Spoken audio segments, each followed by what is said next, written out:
Santiago Braga da Iniciativa Liberal. Não estão a ouvir? Peço desculpa. Em nome do Núcleo Santiago Braga da Iniciativa Liberal, dou-vos as boas-vindas a este evento, onde apresentaremos o livro Uma Nova Energia Liberal. Este livro tem por base o arranque para as eleições autárquicas de 2025 e convém recordar um bocadinho do que foi o nosso passado. Há 4 anos atrás, aproximadamente 4 anos atrás, fomos desafiados a construir um projeto liberal para Braga. Éramos poucos, mas conseguimos. Conseguimos e trabalhámos e elegemos o primeiro deputado liberal para a Assembleia Municipal de Braga. É um facto, ou melhor, é um marco importante, dos quais nós nos orgulhamos, não pelo feito em si, mas pelas portas e os caminhos que nos abriram. Hoje, 4 anos depois, aproximadamente 4 anos depois, estamos aqui reunidos, com os mesmos ideais, já estamos diferentes. Nós crescemos, nós aprendemos e hoje somos muitos mais, não somos aqueles que éramos há 4 anos atrás. E como somos muitos mais, temos muitas mais ideias. Muito mais ideias para mudar a cidade, para fazer a cidade crescer e para termos uma cidade onde tenhamos os mesmos desafios e os mesmos problemas que temos hoje em dia. Ser uma cidade mais liberal. O livro que hoje vos apresentamos é um reflexo desse crescimento. É um reflexo das horas de conversas, das horas de reflexões que os nossos membros, estes novos membros e também os que já tínhamos na altura, tiveram sobre a cidade. Apresenta um conjunto de ideias desses membros para resolver alguns dos desafios e alguns dos problemas que a cidade tem hoje e que poderia não ter. Mas não quero mais amassar com esta minha explicação. Terão todo o tempo para perceber como é que o livro está constituído durante a apresentação e também pode ler, obviamente. Resta-me apenas agradecer-vos a vossa presença, personalizar um agradecimento especial ao Carlos, à Teresa e à Angelique por terem aceito o nosso convite e dar a palavra à Teresa, que nos irá guiar na sessão de hoje. A todos vocês, muito obrigado.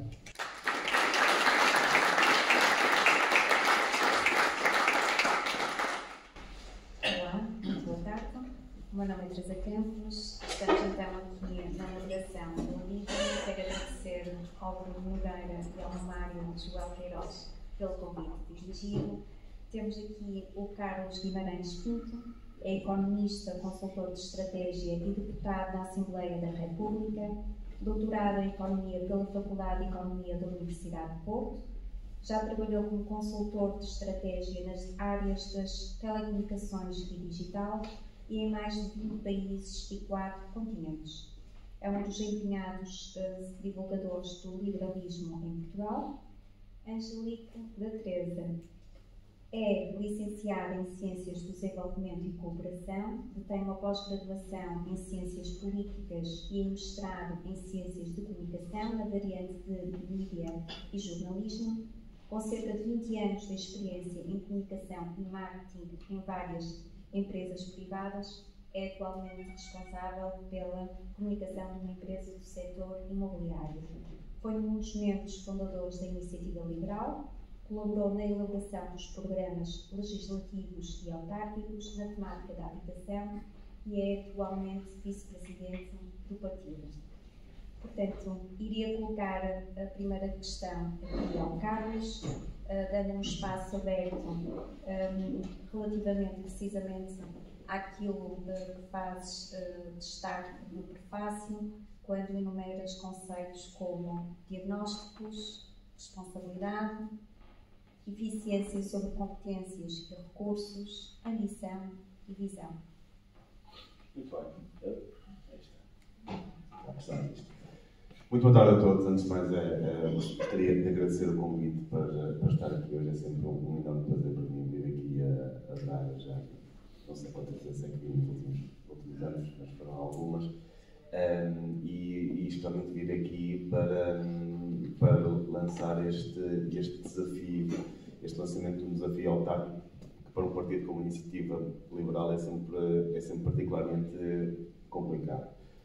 Somos um partido bastante ideológico, com medidas muito claras em termos ideológicos, mas à medida que o poder se vai aproximando das pessoas, à medida que o nível poder vai baixando, a carga ideológica diminui-se, vai sendo cada vez menos relevante, ao ponto de, se calhar, o Presidente da Junta, nós queremos uma pessoa que seja verdadeiramente competente, mais do que propriamente a ideologia que professa, enquanto ao nível do governo, a última coisa que queremos lá é uma pessoa de uma ideologia muito distante da nossa, mesmo que seja competente.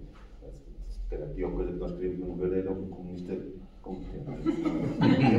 mas o comunista competente até pode dar um bom Presidente da Junta, não? Se souber tapar buracos e não importa muito se o faz através da cooperativa ou da plataforma qualquer. Agora, e por isso, para a iniciativa liberal, tende a ser um desafio bastante grande as eleições autárquicas, e eu sei que será um enorme desafio para vocês, e já o foi há 4 anos, e é um prazer para mim ajudar a lançar neste desafio. Eu escrevi no prefácio a importância do poder autárquico. Um dos princípios liberais mais fortes é o princípio da subsidiariedade, ou seja,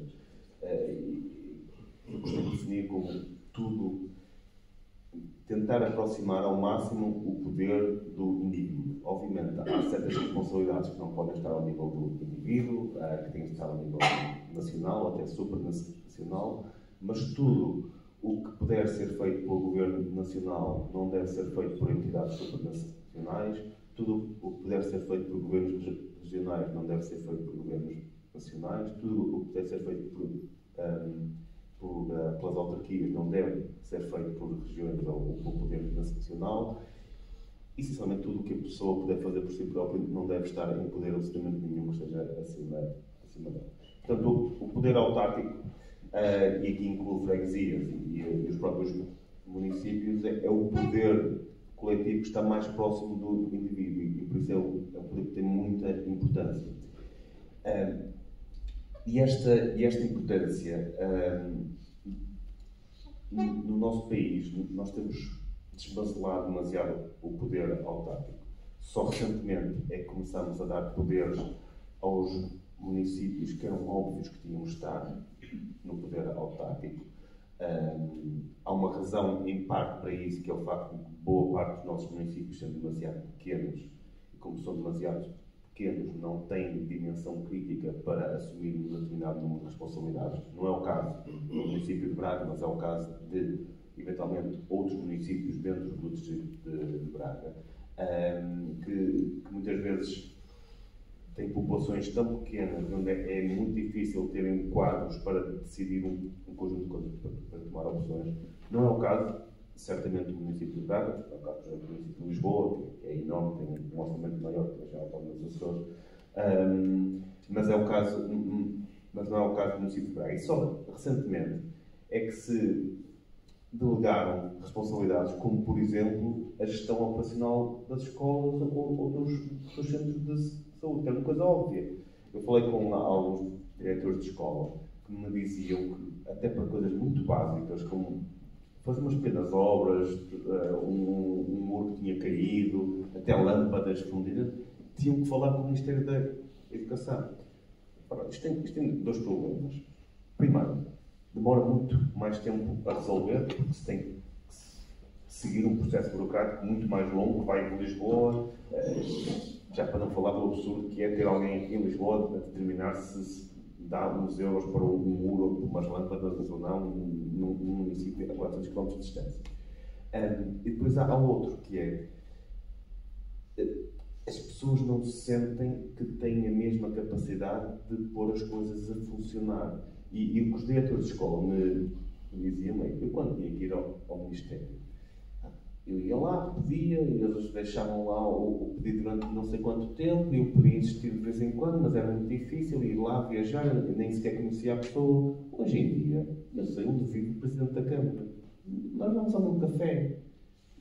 Se ele não puser aquilo, eu posso chateá-lo, os pais podem ir lá chateá-lo por causa disso, e as coisas resolvem-se muito mais rápido. Ou seja, no fundo, acelerou-se muito a resolução de problemas que são problemas, acima de tudo, locais. ninguém consegue justificar porque é que a construção ou a reconstrução do muro de uma escola deve ser decidida a nível central. Obviamente, estamos aqui a falar de coisas muito básicas, depois há coisas que são muito mais complexas na gestão da educação, da saúde e da própria segurança social a nível local. Daí ser importante, cada vez se calhar mais importante, ao contrário do que eu dizia no princípio, a ideologia de quem governa. Porque ter a capacidade de apresentar novas ideias, ter a capacidade de fazer os diagnósticos certos. E é exatamente isso que eu gosto neste livro. É que se faz um conjunto de diagnósticos, ou seja, mostra-se que não estão aqui a apresentar uma candidatura só porque sim, só para dividir o poder, mas que houve de facto algum pensamento por trás disto, que houve diagnósticos que foram feitos. Nós podemos concordar com uns, discordar com outros, mas houve diagnósticos que foram feitos, houve pessoas que pensaram sobre o poder autárquico e a forma como depois se pode resolver esses problemas. Obviamente não conheço a situação de Braga tão bem como basicamente o resto das pessoas nesta sala, deverei ser o que menos conheço, mas da percepção que tenho do desenvolvimento de Braga nos últimos anos, é que de facto desenvolveu-se, houve um desenvolvimento, uma mudança. Em alguns aspectos até esteve relativamente bem em relação ao resto do país. Por exemplo, eu lembro de ter olhado a propósito da habitação para o número de licenciamentos e foi dos poucos municípios em que o número de licenciamentos não caiu abruptamente e até que aumentou nos últimos anos. Está muito melhor, lá está, por exemplo, em Lisboa ou outros municípios. Estou a falar como seja a educação do que se passa no mundo. Pode ser que tenha na próxima, aí já vou pedir. Mas Braga cresceu, mas com o crescimento e com o desenvolvimento também vem depois um conjunto de desafios. Esses desafios estão muito bem invertidos no livro. Gostaria de vos dar os parabéns por isso. Acima de tudo, por terem tido a iniciativa de fazer isto. Não fazer simplesmente, não gerarem um programa genérico que tem sempre as mesmas frases, as mesmas palavras e toda a gente já sabe que vai promover não sei o quê, vai desenvolver mais não sei o quê, vai ativar não sei o quê. Isso é chato, os programas são todos iguais. Neste caso, vocês tiveram esta iniciativa, que é de pensar antes de fazer um programa, de pensar antes de fazer uma candidatura, de apresentar um conjunto de diagnósticos.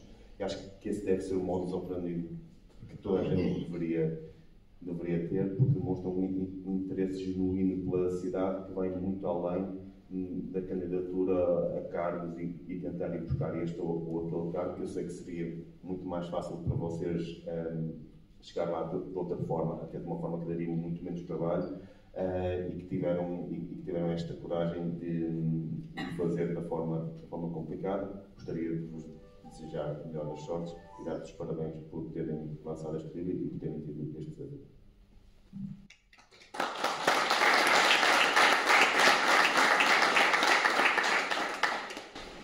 Angélica, depois nas notas introdutórias do livro e até no próprio capítulo Big Bang, há aqui um apelo à participação ativa da sociedade civil, inclusive também uma abordagem ao conceito de liberdade, que é um conceito bastante amplo, e portanto deixava aqui de igual forma um espaço aberto para podermos ouvir. Antes de mais, muito obrigada pelo convite. Vocês achavam que eu não viria, mas claro que sim, tenho todo o gosto. Acompanho muito o trabalho que o núcleo daqui de Braga faz e devo-vos dizer que é um dos motores da iniciativa liberal. E tem tido sempre um trabalho muito consistente ao longo do tempo. E isto é muito importante, porque normalmente quando entramos em campanhas políticas, não é? Quando depois chegamos a vias de facto, muitas vezes quando os políticos vêm para a rua, aquilo que as pessoas nos dizem é mas vocês só aparecem porque agora não há caça de votos. Eu acho que isto não se vai ouvir em Braga, porque vocês de facto têm mantido esta consistência. E é muito importante eu também dar-vos um bocadinho a visão de uma pessoa que não é de Braga, que não tem família em Braga, e um bocadinho esta visão de fora. É impressionante como É verdade que o Presidente da Iniciativa Liberal também é um homem de Braga, mas é impressionante como o núcleo pôs efetivamente Braga como uma das cidades a apontar no caminho das autárquicas, e como toda a gente pergunta, o que é que a Iniciativa Liberal vai fazer em Braga? Vai em coligação ou não vai em coligação? E, portanto, muitos parabéns por isso, porque vocês efetivamente, até junto da nossa concorrência, puseram a cidade no mapa. Relativamente aqui à questão que colocavas, relativamente à participação das pessoas, este é o maior problema. Parece às vezes que as pessoas não participam na política, não querem saber da política, e por isso é que temos uma taxa de abstenção tão elevada, mas que é mais baixa nas autárquicas, precisamente por aquilo que o Carlos dizia. É o momento em que as pessoas sentem que o poder está mais próximo delas. E por isso eu acho que, apesar de para um partido tão ideológico como o nosso, as autárquicas serem sempre um grande desafio, eu acho que é o mais importante. São as eleições mais importantes. Porque é aquele momento em que nós, independentemente da nossa ideologia, podemos combater e demonstrar e demolir alguns papões que nos querem colar. E, portanto, um dos papões. Estes tipos querem privatizar tudo. Nomeadamente, querem privatizar a saúde. No poder autárquico, no poder local, é um dos momentos onde nós podemos, efetivamente, demolir esta etiqueta que nos tentam colar. E não só nesta. A habitação é outro tema que também se pode falar, e que vocês, inclusive, têm invertido, e muito bem, com factos, neste livro, que é muito interessante, que é também algo que a Iniciativa Liberal tem combatido. Pois, há muitas políticas de habitação que são faladas, mas como é que o Estado e como é que o município depois tem tantos devolutos com os quais não faz absolutamente nada, mas depois vai atrás dos privados a exigir-lhes este mundo e o outro. Isto não faz sentido absolutamente nenhum. E por isso é que o poder autárquico e os nossos autarcas têm um papel e um desafio tão importante. E eu não tenho dúvidas, e estou a olhar para ti, Bruno, na Assembleia Municipal, que tu incutiste este marco, não é? Porque no início diziam que nós não tínhamos experiência nenhuma, muitos de nós nem sequer tínhamos experiência política, portanto, levantámos-nos do sofá, porque estávamos irrequietos com isto tudo, quisemos fazer alguma coisa, portanto, éramos criticados ou por sermos velhos, ou por sermos novos, ou por não percebermos nada de política, ou por não termos, de facto, experiência nestas andanças. E eu acho que este cunho, e acho que de norte a sul posso dizer isto, os nossos autarcas conseguiram incutir. Ou seja, seriedade na apresentação das propostas. Muitas vezes com factos. Quer se queira, quer não se queira, quer se goste de liberalismo, quer se tenha algum medo do liberalismo, nós apresentamos factos. E eu acho que isto é um dos grandes patrimónios da Iniciativa Liberal. Apresentamos sempre propostas muito estruturadas e, portanto, muitas vezes combate-se com estas falsidades e com estes papões que se criam, porque tem que se combater de alguma forma, mas nós, quer gostem, quer não gostem, nós apresentamos efetivamente factos. E isto é muito importante para incutir este princípio de seriedade e de proximidade junto das pessoas, e eu não tenho dúvida absolutamente nenhuma que, independentemente daquilo que for decidido por parte do núcleo de Braga, a campanha vai ser excepcional e tenho, de facto, uma grande expectativa relativamente aos resultados, porque Braga precisa de mais liberalismo e precisa dos nossos autarcas para pôr a cidade a funcionar ainda melhor.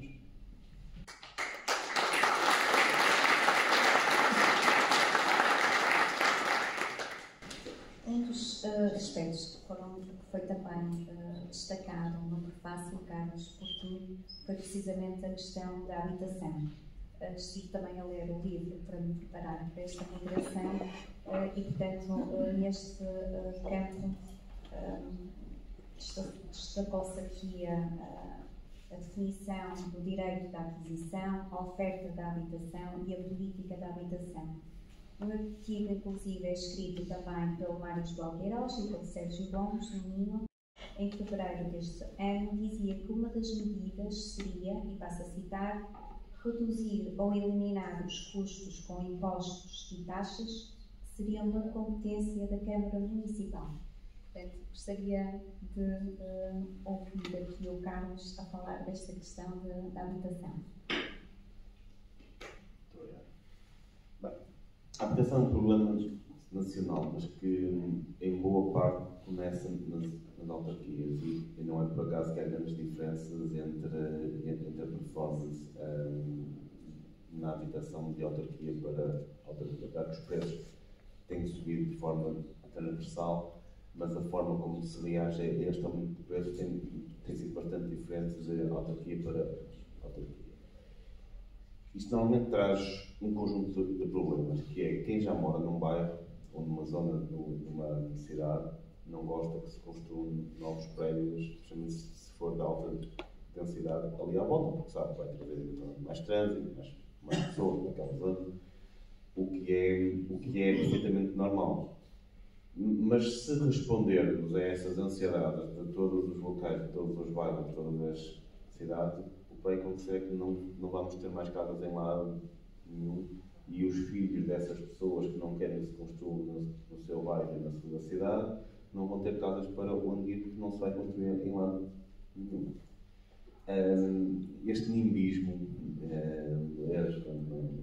not in my neighborhood, não digo que seja o principal responsável pelo problema que nós temos em Portugal da habitação, mas também é um dos responsáveis pelo problema que temos na habitação em Portugal. Em Portugal constrói-se com muito pouca densidade. É uma das coisas que nós temos, até em Lisboa, que supostamente está a crescer como uma capital europeia de referência, uma das cidades de referência. Nós vamos a qualquer cidade de referência na Europa e há zonas de prédios, de arranha-céus, que até oferecem alguma qualidade de vida, porque se pode concentrar num conjunto de serviços, sobra mais espaço ao nível de solo para ter jardins e parques e por aí fora, se construir em altura. Em Portugal temos essa profunda aversão à construção em altura. Não vejo muitos presidentes da Câmara, muitas autarquias a ultrapassarem essa aversão. Os nossos PDMs, em geral, ainda são bastante, muito pouco ambiciosos nesse campo. Prefere-se ter longas extensões de prédios baixos, onde depois falta espaço ao nível do solo para coisas básicas como jardins e parques e por aí fora. O que aumenta depois o facto de nós não termos muitos transportes públicos, ainda aumenta a necessidade de utilização do automóvel. Eu moro numa zona assim, zona de baixa densidade, a 10 km do centro do Porto. É fantástico ver numa zona de baixa densidade, tem poucos vizinhos, mas moro a 10 km do centro do Porto. É um ciclo desesperado, aquilo é só alguma densidade. Tenho ao lado um campo com ovelhas. Estou a falar a sério. Lá de minha casa, a 10 km do centro do Porto, e há sítios mais próximos do centro do Porto que também têm estas coisas. Portanto, muitos destes problemas de habitação estão ao nível autárquico. Está ao nível autárquico a começar nos PDMs, naquilo que se permite que se construa, na forma como os licenciamentos são feitos, que é uma das maiores pragas deste país. O tempo que demora a licenciar, a quantidade de processos que estão sujeitos a licenciamento. Nós temos eu vou dar aqui um exemplo que eu acho que é importante. Eu espero que quem ficar, quando ganhamos a Câmara de Braga, quem ficar com a parte do urbanismo, olhe para isto, que é, nós temos um enorme problema em Portugal com as casas não terem isolamento térmico. As nossas casas são frias. Isto está até na origem de muitos problemas respiratórios, portas cheias de umidades. Habitualmente não construir casas. Há hoje formas de isolar termicamente e formas relativamente fáceis de o fazer, não muito baratas, mas que é possível fazer. Nós, para colocarmos capô numa casa, uma das formas mais conhecidas de isolar termicamente uma casa, temos que pedir um licenciamento. E em muitos casos, estes licenciamentos ou demoram muito tempo, ou são impedidos porque alargou-se uns centímetros a casa e, como se alargou uns centímetros a casa já ficou demasiado próxima da casa ao lado.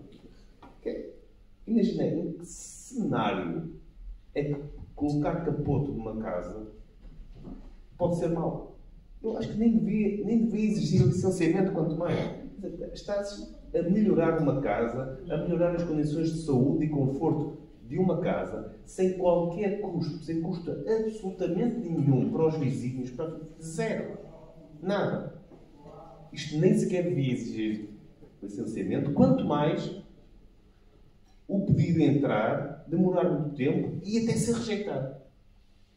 É um absurdo. A quantidade de coisas que se exige licenciamento, às vezes até pequenas obras que não têm qualquer impacto na fachada, não têm qualquer impacto. A diferença para os meus pais não foi entre construir uma casa arquitetonicamente muito bem feita, não sei o quê, ou construir uma casa daquela.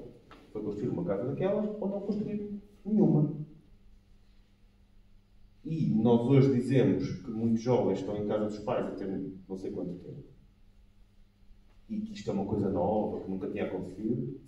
Se tivessem as mesmas regras quando os meus pais construíram a sua casa, também eles teriam ficado em casa dos pais, mas em condições que não deviam ter ficado. Eu não digo para voltarmos aos tempos em que se podiam fazer este tipo de coisas, mas certamente há um ponto intermédio entre licenciamentos de anos, exigências que muitas vezes vão muito para além do que muitas pessoas podem pagar. Há um ponto intermédio entre a brutal exigência que existe hoje e exigência que há 35 anos não existia ou que se conseguia ultrapassar. Deve haver um ponto intermédio qualquer que permita às pessoas poderem construir a sua própria casa, poderem ir construindo a sua própria casa aos poucos, sem terem um investimento de dezenas de milhares de euros à cabeça em projetos, em licenciamentos e anos à espera. E isso também pode partir de nós, porque muito disto está nas mãos das autarquias, está na flexibilidade dos departamentos de urbanismo, na flexibilidade formal e, importante, legal. Muitas vezes há flexibilidade por outros meios que não é legal. Uma flexibilidade legal que entenda as condições que as pessoas efetivamente têm para permitir que se construa mais, seja através da autoconstrução, seja através da construção formalizada, com mais densidade. E isto também é devolver poder às pessoas. Isto também é uma forma liberal de ver o exercício do poder autárquico, que é retirar este poder que os departamentos do urbanismo têm de determinar cada passo que uma pessoa pode fazer na sua casa e devolvê-lo às pessoas, deixar que sejam elas a tomar essa responsabilidade.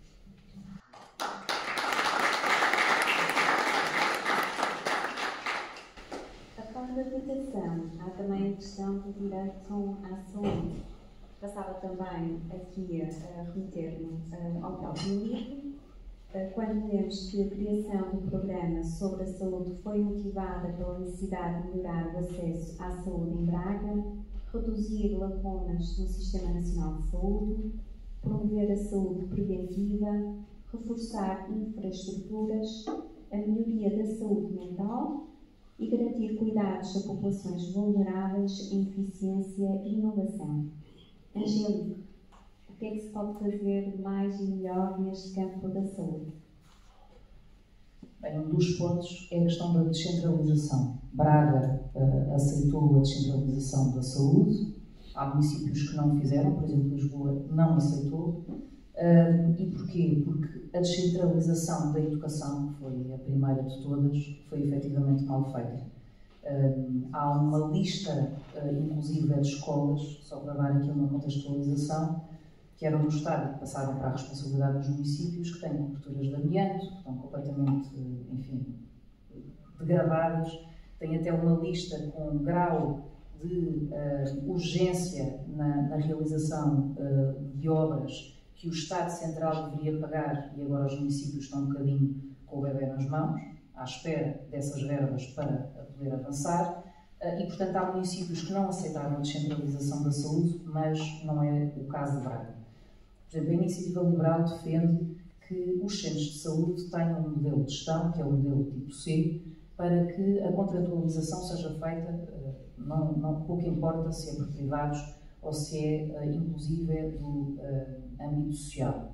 E porquê? Porque o que interessa é que os centros de saúde sejam abertos e fiquem a funcionar para as populações. Eu vou-vos dar um caso concreto de, na capital, em Lisboa, há um centro de saúde novo, impecável, que está fechado, porque ou tem médicos do SNS, ou então tem que estar fechado. Portanto, as populações precisam de ir do centro de saúde, não têm o centro de saúde, recorrem muitas vezes aos hospitais. Os hospitais, entretanto, reclamam com as pessoas porque uma constipação é inadmissível que se vá para o hospital, mas a verdade é que as pessoas não têm resposta no centro de saúde, porque se os centros de saúde efetivamente funcionassem, se a saúde, não é, o nível mais primário funcionasse, retiraria a pressão que muitas vezes as pessoas que não têm outra forma de acesso depois não fossem para o hospital. Portanto, esse é um primeiro ponto. Eu acho que este é o cerne da questão no que diz respeito ao poder local, é pôr os centros de saúde a funcionar. As pessoas, quando estão doentes, não querem saber se o que está lá dentro das paredes, se os funcionários são de um lado ou do outro, elas querem ser atendidas rapidamente e serem tratadas. Portanto, este é um ponto fundamental e eu, se calhar, diria até que é um dos mais importantes para combater o tal papão que nos tentam doar. Depois há um caso paradigmático e que vem sempre à discussão, sempre que há campanhas eleitorais, que é o regresso das PPPs.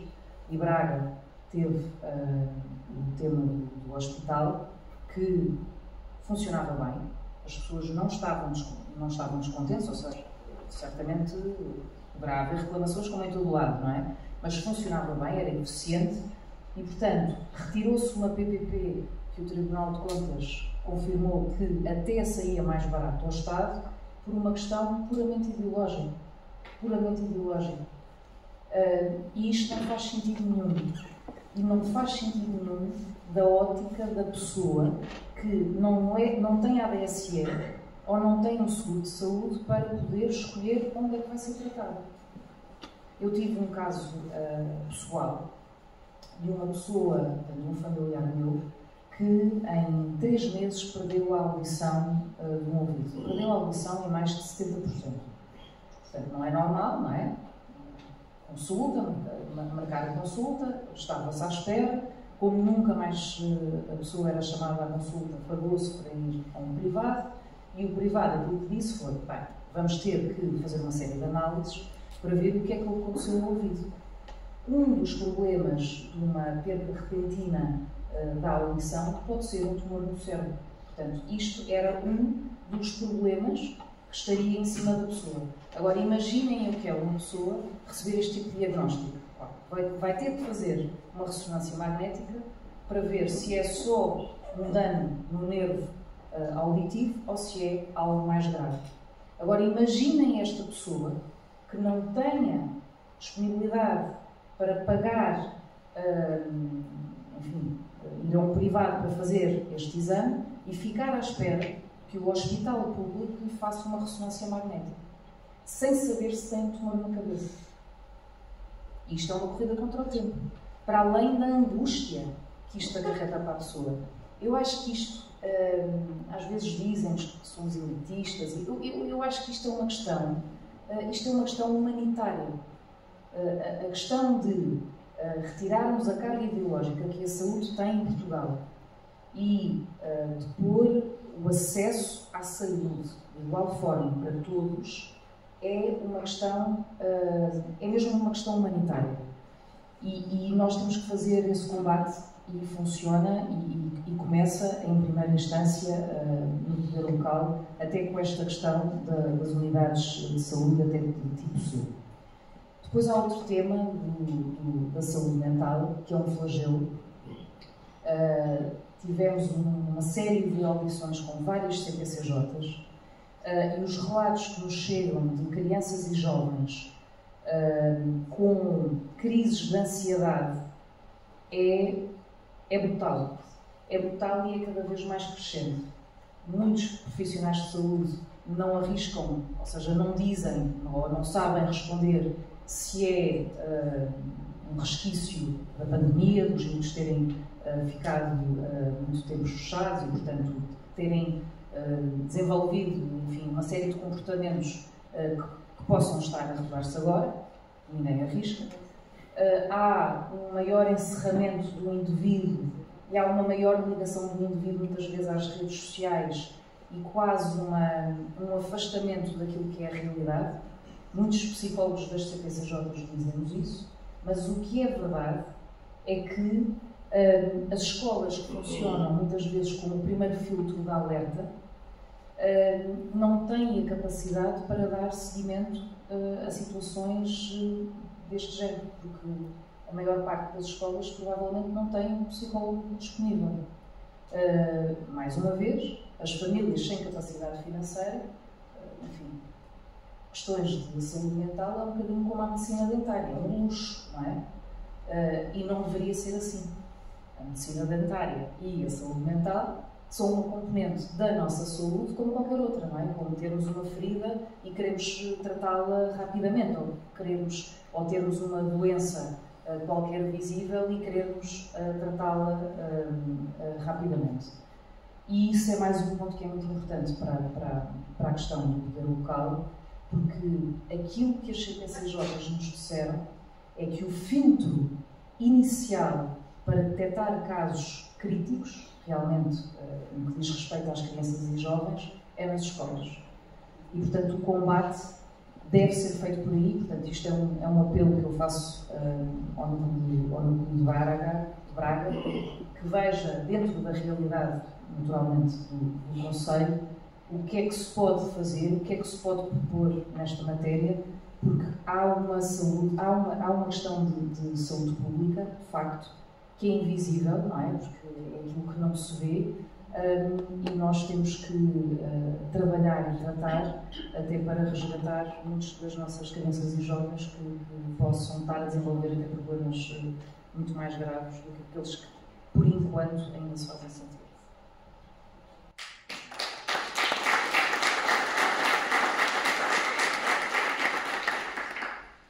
Depois, Carlos, temos aqui dois capítulos, o capítulo de transição digital, governação e boa administração e o capítulo de competitividade económica, e até inclusive, atendendo à tua longa experiência como consultor de estratégia nas áreas de telecomunicação e digital, gostaria que nos falasses da relação destes dois capítulos, se existe alguma relação, aqui destacando, por exemplo, itens como processos administrativos, relação com entidades de ensino e investigação, emparelhamento de medidas, envolvimento participativo dos cidadãos e ainda, por exemplo, a análise de retornos económicos com as diferentes medidas e ações que vão sendo aplicadas e às vezes podemos não conhecer que retorno económico é que poderão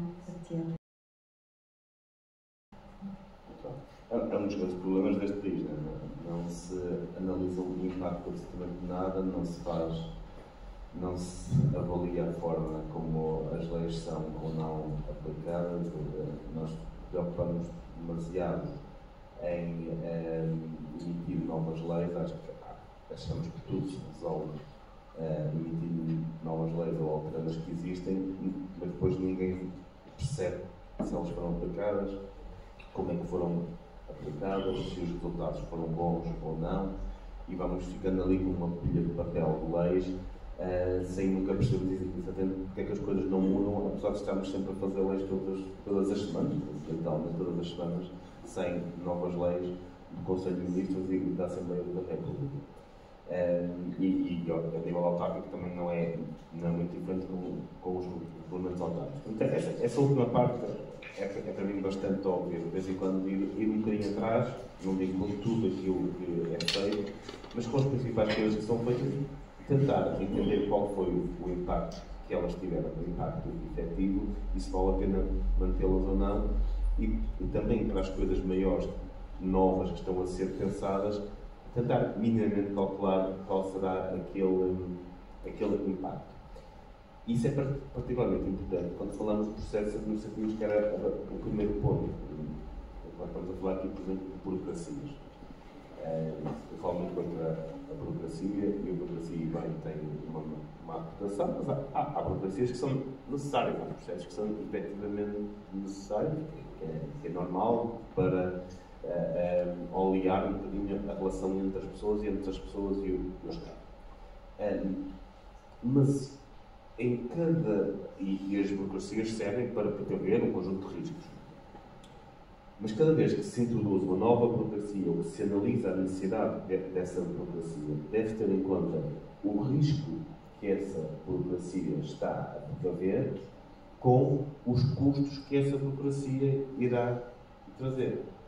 E eu muitas vezes, quando nós vamos apresentar propostas para acabar com determinada burocracia, há sempre alguém, normalmente um jurista, que nos diz sempre exatamente que risco que aquela burocracia está a precaver. E de facto, se nós tirarmos isto, vamos correr este risco. Eu lembro, por exemplo, quando decidimos retirar o selo do seguro do carro, uma coisa mínima, claro, relevante, mas quando apresentamos isso, houve uma série de pessoas que nos vieram dizer: e se houver um acidente em que o senhor é demasiado idoso e que não consegue ver a matrícula, ou que a matricular dele, e não sei o quê, como é que ele sabe que a outra pessoa tem um seguro sem ir lá ao vidro ver, não sei o quê. Eu admito, quer dizer, pode eventualmente haver nos próximos 30 anos um caso em que alguém tenha um acidente, que seja uma pessoa demasiado idosa, ou que o carro exploda e que as matrículas saiam fora, e que a única parte do carro que sobrevive seja aquele cantinho que para onde está o selo do carro, e que a pessoa que estava lá dentro fuja, e que o outro senhor, a única forma que tenha, a única forma de saber se fosse olhar para o seu carro e o seu carro não está lá. É possível. Há um risco. Eventualmente vai aparecer um caso assim nos próximos 40 anos que ter lá o seu carro iria precaver esse risco. Agora, compare-se isto com o custo que isso tem durante 40 anos para milhões de pessoas a pôr o selo, a comprá-lo, a apanhar multas porque se esqueceram, porque têm mais com que se preocupar do que com o seu carro, que é cada processo que é introduzido ou que existe hoje, pensar que risco é que isto precaver e se compensa todo o custo para cumprir esse conjunto de burocracia. Uma das formas de reduzir esses custos, ou seja, de tentarmos reduzir o custo de tempo, do trabalho que as pessoas têm para cumprir essas burocracias, é de facto digitalizar. Apesar de tudo, há uma enorme diferença entre cumprir uma burocracia em que se tem de perder meio dia de trabalho para ir até à Câmara e depois esperar mais 2 semanas para a resposta e se calhar ir lá perder mais outro meio dia de trabalho, isso é um custo, e há um outro, e é muito diferente de receber uma mensagem no telemóvel, clicar OK e está feito. Isso é uma forma de reduzir o custo da burocracia, ou seja, se a burocracia for necessária, for efetivamente precaver um conjunto de riscos relevantes, então vamos diminuir ao máximo o custo de cumprir essa burocracia, o que passa pela digitalização.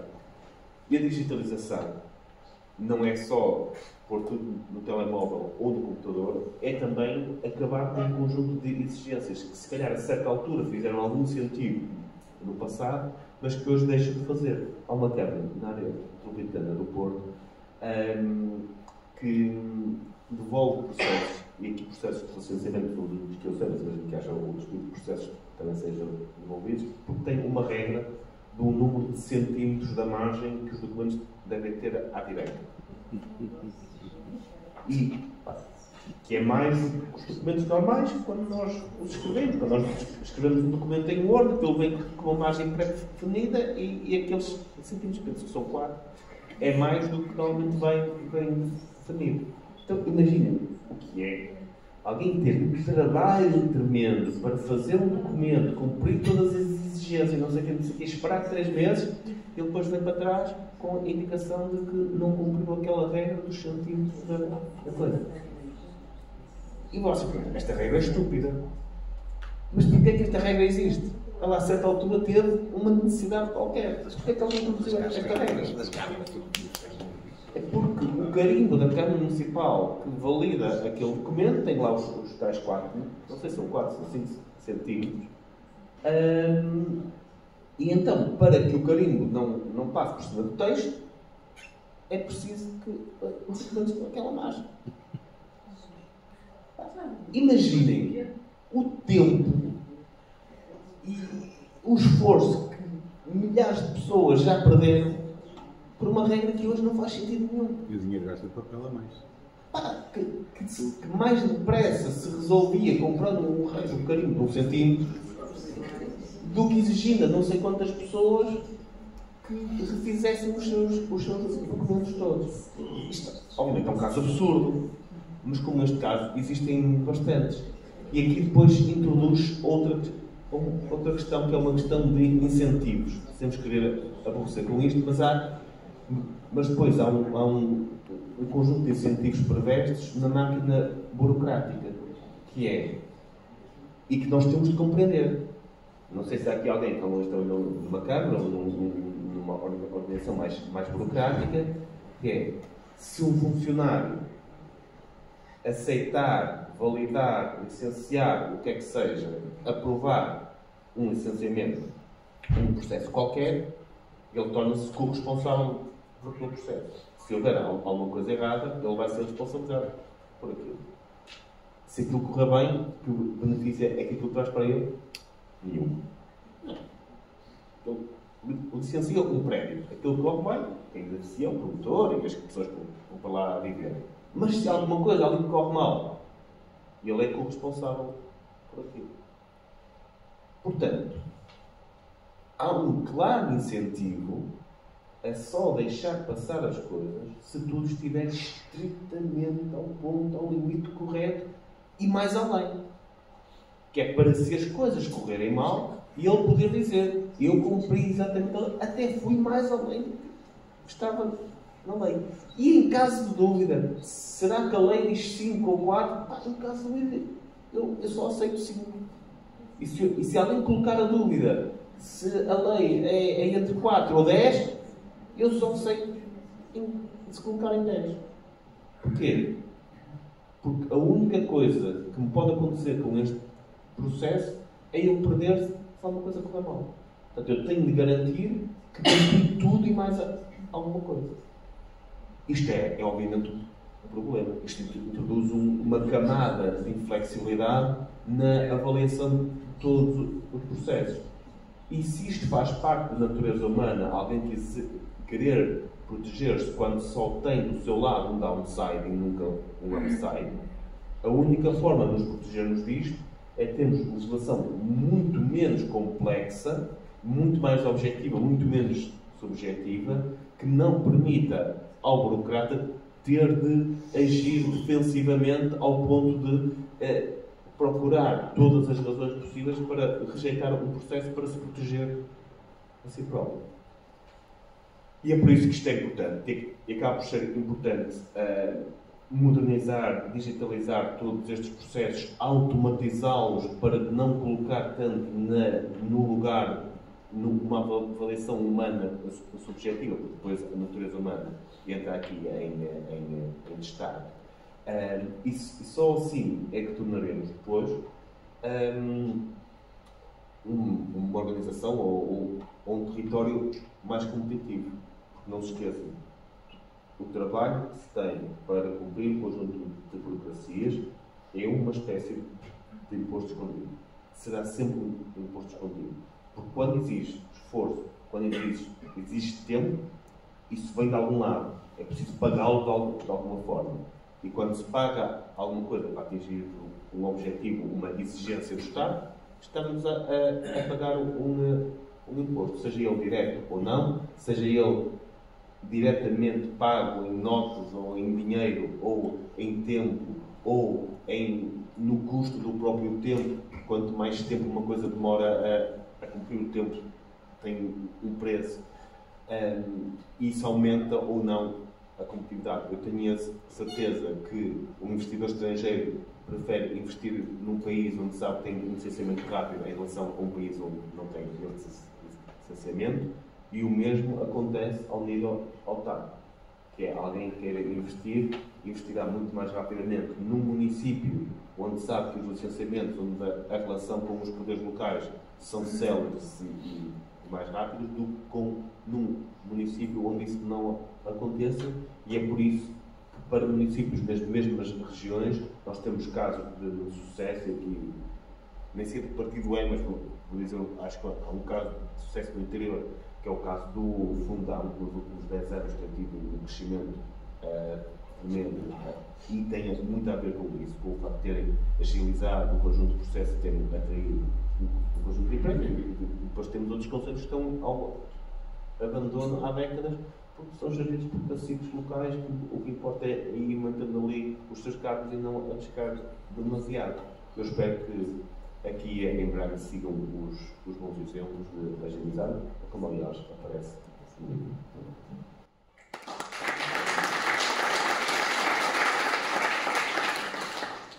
Passando agora para os pilares da educação, informação, património e cultura, Angélica, como é que se pode fazer com que estes pilares sejam também mais eficazes para o desenvolvimento da própria sociedade, que seja uma sociedade então também mais sustentável, e por outro lado, que a partir daí depois resulte numa sociedade que tenha, ou num futuro que tenha mais habitação, mais saúde, mais competitividade económica, entre os demais pilares que o próprio livro aborda de uma forma bastante completa e transversal. Há um exemplo de uma cidade europeia que está ao lado de uma capital, e aquilo que eles fizeram foi ver quais eram as mais-valias da capital, o que é que eles faziam bem, o que é que eles faziam mal, e essa cidade, por comparação a essa outra, desenvolveu aquilo que a outra fazia mal. Ou seja, não apostou tanto naquilo que a outra já fazia espetacularmente bem, mas apostou naquilo que a outra não fazia assim tão bem. Braga, eventualmente, vai concorrer mais diretamente com o Porto, diria eu, e eu acho que isso era um bom exercício. Ver o que é que o Porto faz espetacularmente bem, porque as coisas não são de graça, alguém tem que as pagar, não é? A não ser que nós todos aceitássemos trabalhar de borla e sermos escravos de alguém. Eu acho que ninguém quer ir bem. Nós queremos ser valorizados pelo nosso trabalho, queremos ser bem pagos pelo nosso trabalho, pagamos impostos para depois termos serviços sobre os quais nós pagamos aquele imposto. Não é? Nós não pagamos um imposto para depois ficar numa fila de espera, seja do que for. Nós queremos que o serviço público efetivamente esteja ao nosso dispor, e para isso é que nós pagamos impostos. Eu acho que se os serviços públicos funcionassem, seríamos como a população dos países nórdicos, que até não se importam de pagar, porque realmente aquilo funciona. Portanto, por eles está tudo bem. Nós é que, enfim, quase que encolhemos as mãos. Para conseguir uma consulta é uma chatice. Para pôr a escola para pôr o meu filho numa escola X, ou moro naquele local, ou então se calhar vou ficar fora porque não tenho direito. É tudo uma complicação, é tudo um problema. E eu acho que este será o maior desafio da iniciativa liberal. É mostrar que não pode haver populismos, porque é falso. A questão do populismo, de dizer às pessoas aquilo que elas querem ouvir, é falso. E temos que saber mostrar que as nossas ideias, muitas vezes são difíceis de explicar, mas temos que as saber explicar. Uma pessoa de 80 anos que tenha só a escola primária, essa pessoa tem que as perceber, e portanto nós temos que simplificar a mensagem, mas nós temos que saber explicar às pessoas que as coisas não são de graça, que somos nós que as pagamos. O dinheiro dos impostos não é do Estado, não é das autarquias, é da população. E como o dinheiro das autarquias é da população, ele tem que ser gasto como se, efetivamente, fosse nosso no sentido de nós não atiramos o dinheiro pela janela da nossa casa, não é? Nós fazemos contas para chegar ao fim do mês com os nossos compromissos honrados. E esse compromisso e esse incutir desta nova visão, que eu acho que é profundamente liberal na sociedade, se calhar custa um bocadinho porque não é fácil, mas acho que é o nosso maior desafio a nível autárquico.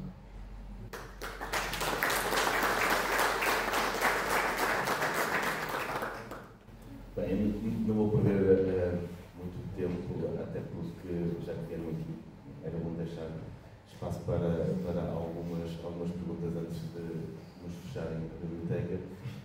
Apenas dar os parabéns à equipa de Braga por ter decidido tomar a iniciativa de escrever este livro.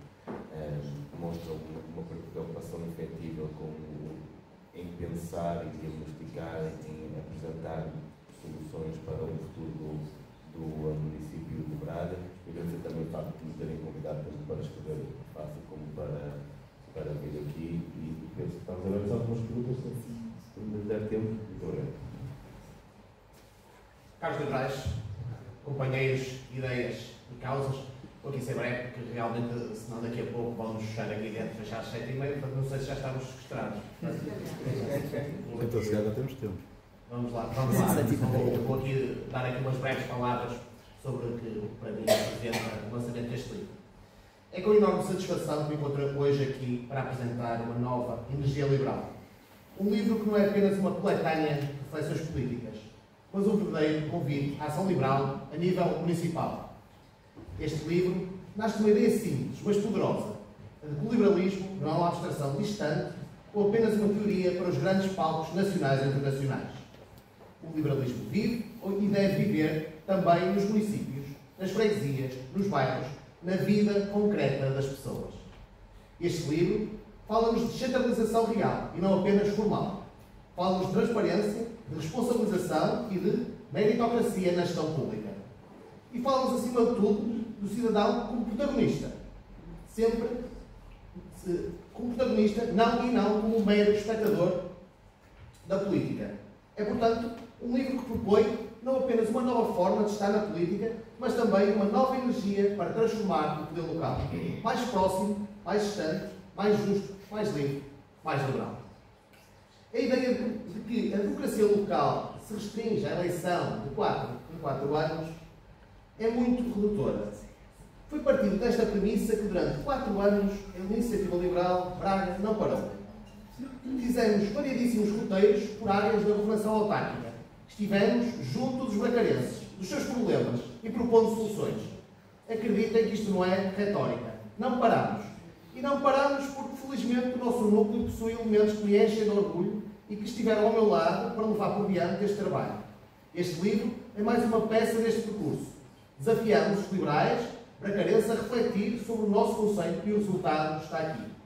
Este livro é um ponto de partida para debates, para candidaturas, para programas eleitorais, porque o liberalismo tem lugar nas autarquias.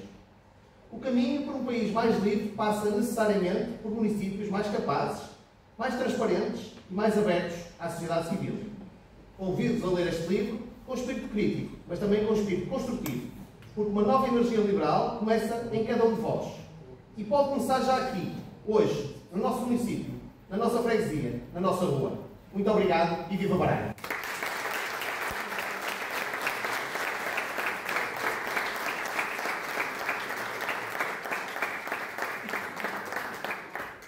Muito obrigado a todos, isto tem sido fantástico.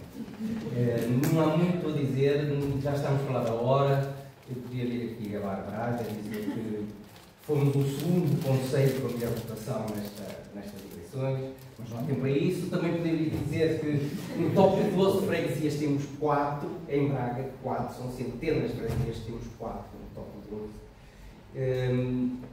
E reforçar aquilo que foi dito. Isto é um trabalho de todos. Isto tem 22 autores, mas isto é um trabalho de todos.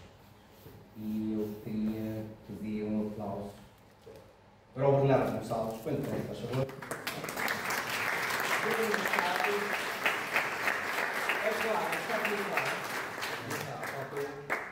Eduardo Miranda, também não é Fernando Costa, Camilo Silva da Cádia, Jesus Caldas, João Nascimento, José Batista, José Carlos Couto, Mário Coelho, Mário